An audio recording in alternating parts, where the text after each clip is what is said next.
నమస్తే. ఈగల్ మీడియాను వాచ్ చేస్తున్నటువంటి అందరికీ స్వాగతం. నా పేరు ప్రభాకరాచారి, దశమహావిద్య ఉపాసకుని.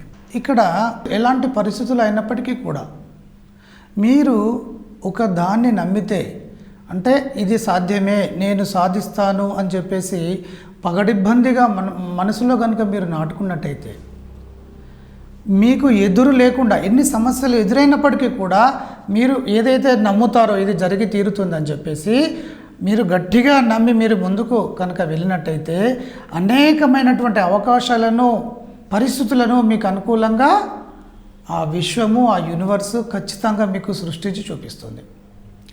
ఇది సత్యం అండి.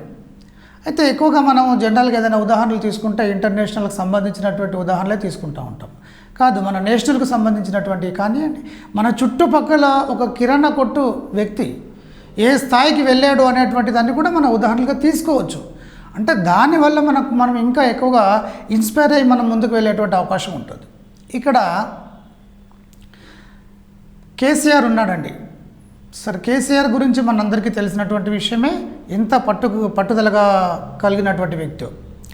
ఇక ఇక్కడికి వచ్చినట్టయితే ఎవరైనా సరే ఊహించారా, కేవలం 2 పార్లమెంటు సీట్లతో, కేవలం 2 పార్లమెంటు సీట్లతోనే చూడండి తెలంగాణను సాధించాడు. ఇది జనరల్గా చూస్తే అసాధ్యమే కదా.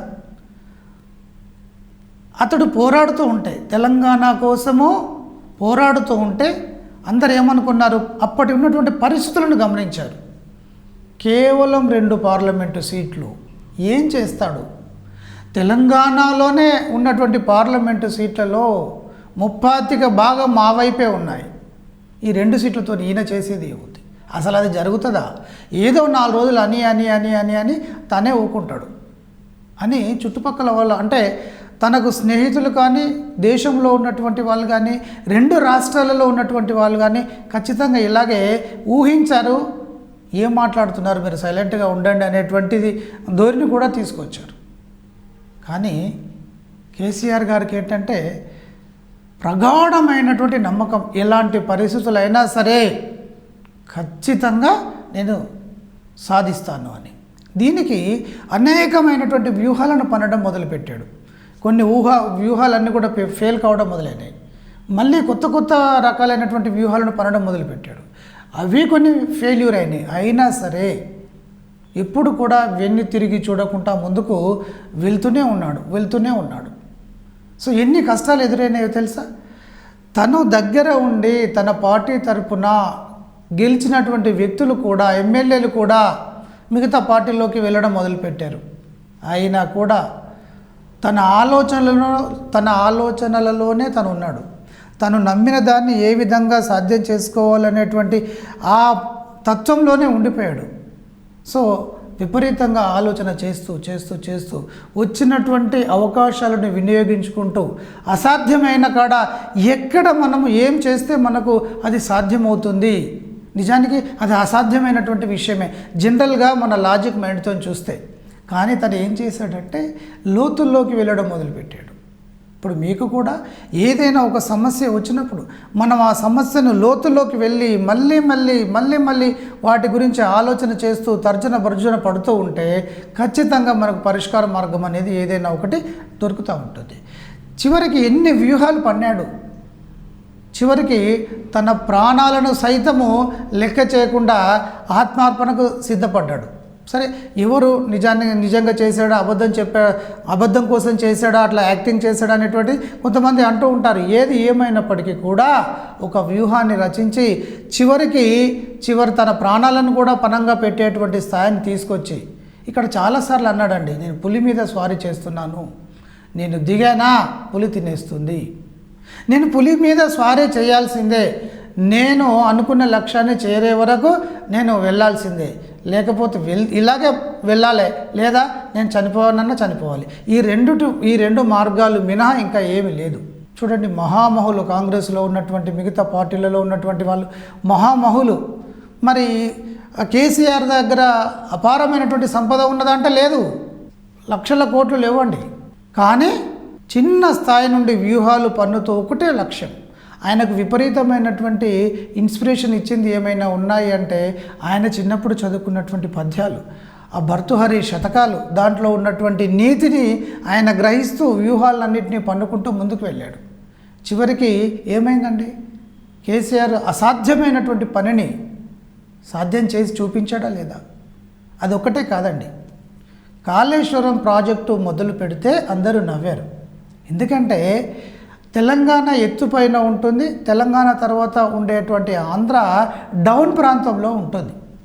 అప్పటి వరకు ఈ కాళేశ్వరం వైపు ఎవరు కూడా కన్నెత్తి చూడలేదు.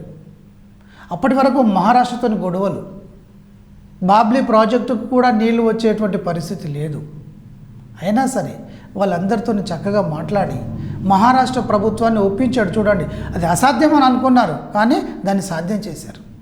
కాళేశ్వరం ప్రాజెక్టు ఎత్తుపైన కడతారండి, దానికన్నా ఎత్తుపైన ఈ వ్యవసాయకమైనటువంటి భూమి ఉంటుంది. అంటే ప్రాజెక్టు ఇలా డౌన్లో ఉన్నప్పుడు ఇక్కడి నుండి కొన్ని వందల టీఎంసీల నీటిని పంపింగ్ ద్వారా పైకి పంపించేసేసి అక్కడి నుండి వ్యవసాయానికి కావాల్సినటువంటి అన్నీ కూడా వాటర్ సప్లై అంతా కూడా చేయడం. ఇదేమి పథకము, ఇది అధ్వానమైనటువంటి పథకము. ఎకనామికల్గా తెలంగాణ పూర్తి స్థాయిలో దిగజారుతుంది అని చెప్పేసి మహామహులు అనడం మొదలుపెట్టారు, లెక్కలు వేసి చూపించడం కూడా మొదలుపెట్టారు. అయినా సరే లేదు ఆయన ఆలోచన చేశాడు, ఒక పగడిబ్బందికరమైనటువంటి వ్యూహాన్ని అల్లాడు. సో ఈ రకమైనటువంటి పద్ధతిలో కనుక మనం వెళ్ళినట్టయితే చూడడానికి అసాధ్యంగా కనిపిస్తుంది, కానీ చేసుకుంటూ పోతే ఖచ్చితంగా ఇది సులువుగా అది జరుగుతుంది అని చెప్పి. సో చూడండి, కాళేశ్వరం ప్రాజెక్టు జాతీయ స్థాయిలోనే ఒక ఆకర్షణగా మారింది కదా.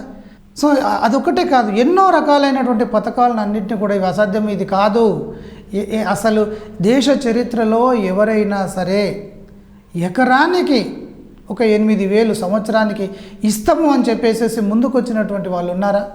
అసాధ్యమైనటువంటి పథకాలన్నింటినీ కూడా ప్రవేశపెట్టి ముందుకు సాగుతున్నాడు. ఇక్కడ మనము కేసీఆర్ గారి లైఫ్ను ఎంతవరకు తీసుకోవాలి అంటే, ఎప్పుడైతే తను టీడీపీ నుండి బయటకు వచ్చేసి తను ఏదైతే చేయాలని అనుకున్నాడో అసాధ్యమైనటువంటి కార్యాలే అవన్నీ తను ఎలా చేసుకుంటూ వస్తున్నాడు చూస్తే ఆ శరీరం అంత దృఢంగా ఉండదు కదా. సో హెల్త్ ప్రాబ్లమ్స్ ఉంటాయి, అయినప్పటికీ కూడా మొక్కవోని ధైర్యము కనుక ఉండి ఇది నా వల్ల అవుతుంది, నేను చేసి చూపిస్తాను అని కనుక ఒకరు కనుక సిద్ధపడి ముందుకు వెళితే అసాధ్యమైనటువంటి కార్యాలు ఏవి కూడా ఉండవు, ప్రతీది కూడా సాధ్యమే తీరుతుంది. చేయాలి అనుకున్నటువంటి పనిని చేసి తీరుతూనే ఉండాలి.